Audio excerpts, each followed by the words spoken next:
राजस्थान की तपती रेत में बसा कुलधारा गांव आज वीरान पड़ा है, लेकिन कभी यहां चहल पहल हुआ करती थी। ये गांव पालीबाल ब्राह्मणों का घर था, शांत, समृद्ध और खुशहाल। लेकिन कहते हैं एक शाप ने पूरे गांव को बर्बाद कर दिया, और उस शाप की परछाई आज भी गांव की टूटी दीवारों और वीरान गलियों में घूमती है।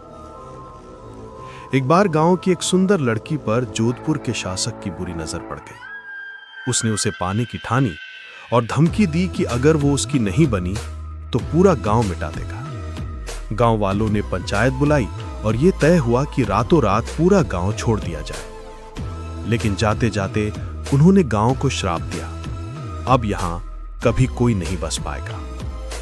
आज भी जो लोग यहां रात बिताने की कोशिश करते हैं वे लौटकर वहीं नहीं रहते। कुछ पागल हो जाते हैं तो कुछ रहस्यमयी तरीके से लापता। कहते हैं रात होते ही यहां से औरतों की चीखें, बच्चों के रोने की आवाजें और घोड़ों की टापें सुनाई देती हैं। टूटी हवेलियों से कभी परछाई झांकती है तो कभी अचानक कोई दरवाजा अपने आप बंद हो जाता है।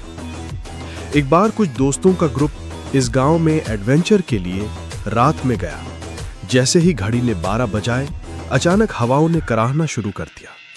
उनमें से एक लड़के ने एक पुरानी हवेली के दरवाजे पर दस्तक दी। दरवाजा अपने आप खुल गया। अंदर घुप अंधेरा और चारों ओर धूल की गंध।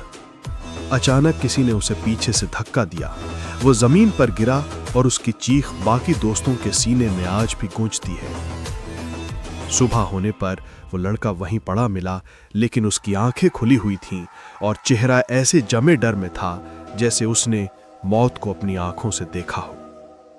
तब से लोग कहते हैं कुलधारा सिर्फ एक खंडहर नहीं बल्कि मौत की दहलीज है, जहां कदम रखते ही आत्माएं आपका पीछा करने लगती हैं।